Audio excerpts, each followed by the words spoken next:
rib cage expansion. This is now another extension of diaphragmatic support.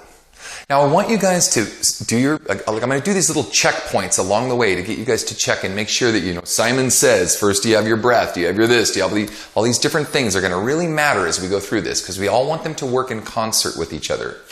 But rib cage expansion, I want you to stand or sit straight up. I want you to remember that you have the feeling that your lungs are half to 3/4 full, like this. Already, we're not collapsing the lung. Like when we normally take a breath, we go, right? I want you to have the feeling that you're kind of puffing your chest out like you're walking with some bravado, you know. Your chest is kind of expanded and your whole abdominal cavity is doing all your work for you. So it's, see my rib cage is not moving? See my rib cage is not moving? Again. Now, there are exceptions to this rule, and those exceptions we'll talk more about later, some of which are if you're taking a really big breath for a long phrase, or you're singing a really heavy, hard song and you need to sort of tank up on a lot of oxygen in the lung itself in order to be able to sustain a phrase. You'll see sometimes the ribs move. And then I want you to practice something. I want you to look in a mirror. And by the way, it's a good idea to either have a handheld mirror to watch your progress so that you can see what you're doing physically, or to literally stand in front of a good-sized mirror to watch all the body language of everything I'm showing you. So anyway, so rib cage expansion, we keep the ribs half to 3/4 full, and we take our breath. Hey! Hey! Yen! Hey! Right? And we feel the sensation of strength from the abdomen without collapsing the rib cage. Now, I've explained this before, but I want to explain this again. It's called the snap of air. I'm going to grab my guitar here. So I love the description of this because it really just drives it home. If I were to take my middle finger here, and I were to just kind of take a breath from the lung, and I were to try to exhale as hard as I can to give me the most strength I possibly can, this would be an example of the lung. It'd be, that's as hard as I can go, right?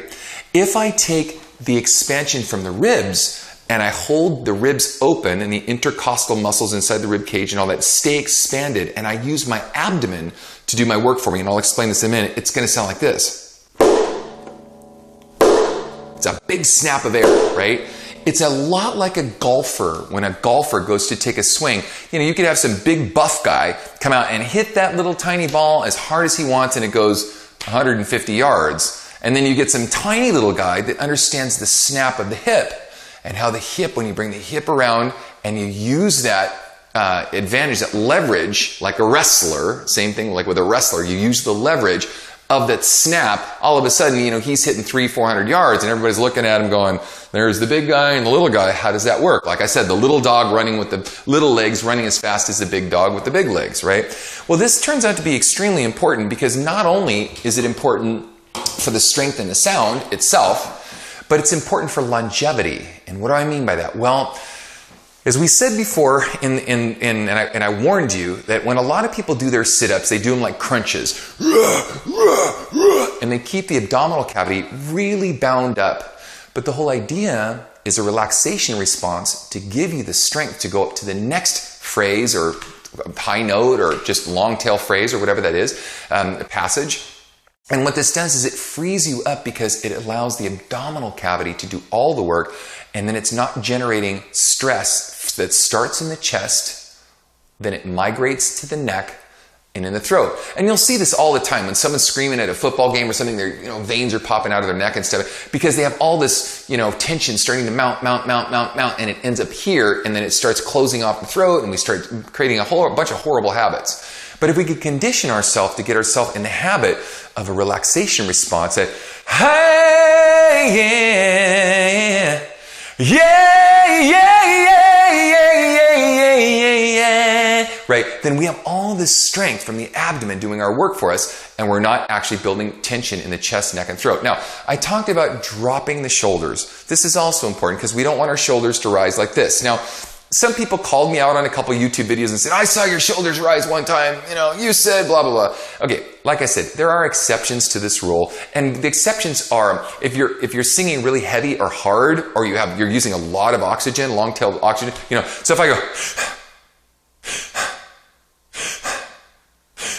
You'll see my shoulders rise for a second, and then you'll see me go back into a state of relaxation, right? And then I relax the torso, the upper body, the upper torso. I don't stay like this and build tension and mount tension and, like this, and where I lose my neck, right? So I'm going to explain this stuff as we go because all these little nuances really, really matter. In fact, it's like a video game. Like I said, you get so many lives in a video game. If you, let's say there's 10 lives in a 4-minute song or something, and as you use up these lives, once the lives are done, then you start going back to old habits or relying on things that are not healthy. So again, let's take the breath. Let's start this over. We're going to take the breath, fill up the lung, 1/2 to 3/4 full. Let's take our breath. We're going to try a small triad scale.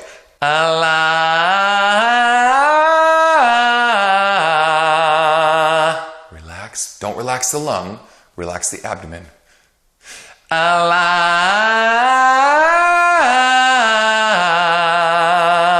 Notice I'm still in the breath. I didn't let go of the breath on the top note.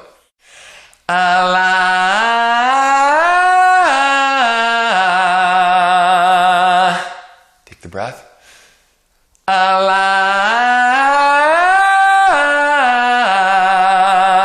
Okay, now I want to add one more important thing to this. Posture. We're going back. I call this a checkpoint. We're going to check some stuff. I saw a really goofy vocal coach, a very popular guy, say that, doing scales are counterproductive.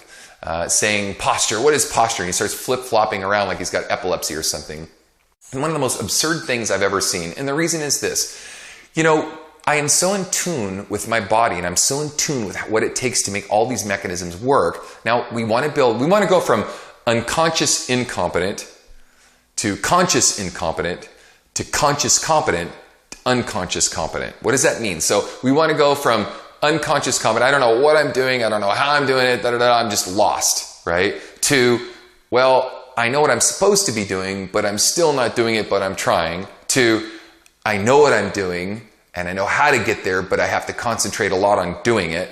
To, I know what I'm doing so well, and I practiced it so much, I built up so much muscle memory that I don't have to think about it anymore. So we go through these different stages. So getting back to this flip-floppy vocal coach. Anyway, by the way, you don't want to get in that singing zone, if you know what I mean. You want to be in a zone that's actually going to free you up to do this correctly. So what happens is I've noticed, even for myself, to this very day, when I warm up, and I've got my pillars working for me. I call this pillars, right? The pillar of the sound is like a tube, and it runs through the whole body, and I think of it like an elevator. Okay, it's like an elevator shaft. Now, when I go up top, or I go higher in the elevator shaft, it requires more strength in the abdomen. Absolutely. So it's not like la, la,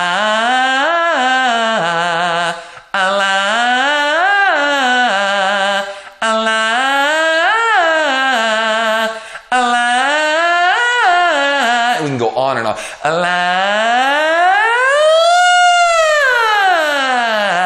Up and down the shaft. Now, for R&B singers, and we're going to get into different styles. Remember we talked about that. For an R&B guy who doesn't necessarily want to belt or have that, big belting, hold that big grand note of the night kind of thing, they can reside in much less, I say pressure, not as in pressure here. I say pressure as in PSI, like pumping up a bike tire, pounds per square inch, so to speak. So if we blow up that tire in our lung, and we need 80 pounds of pressure per square inch because we're going to hit a really high note and sustain it big and powerful and hold it long, that's a lot different than an R&B guy who, like a Sam Smith or somebody who holds a note very gently and doesn't require that much strength. We're going to talk a lot more about this as we go. In fact, there's a lot of different styles of music that I want to discuss as we go. So hang in there with me, but I'm just building the basic blocks here. So, but what we really want is runner's body. We want to first develop the strength to be able to do anything we want, any style we want, and then we can use different levels of strength and different techniques in order to be able to accomplish or achieve the goals we're going after. So getting back to this flippy floppy vocal coach. So when I lean forward even a little bit, and I'm doing my own personal warm-ups, my own personal exercises, and I'm typing on the computer because I'm trying to multitask, I've got a lot going on in my life, or I'm in a car and I'm, whatever distraction is going on, I've noticed absolutely, I immediately start to develop tension in the chest, neck, and the throat. You'd think Ken Tamplin would know better, right? You'd think I know better. I have to remind myself of the same principles I'm talking to you about. I have to constantly remind myself that no one is immune from this. Everyone has to go through this process and continue to do this for good vocal health. So again, we don't get the spine tipped in any direction. We keep the rib cage expanded. And now one more thing. We're on stage, right? Yeah!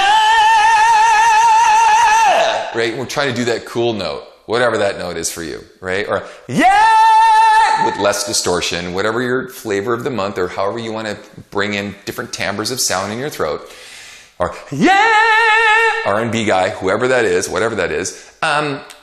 Not only is there different strengths, but we're going to be moving into different things where if we build up this mechanism, this tube, this elevator shaft of air, we can move the body in different directions once we're kind of set it. We'll set a certain thing and we understand it. And it costs us too. If we're running on a stage or we're running out of air and stuff, we have to learn how to compensate for lots of different things. So we're going to break down all the nuances of all these things too. A big one is nerves. A lot of times nerves come into play and everything starts clamping down and you have to figure out a way to relax and release. So we're going to talk about, the fear of singing and the nervous response and how we can deal with that too. So, all right, if you're ready, we're going to continue.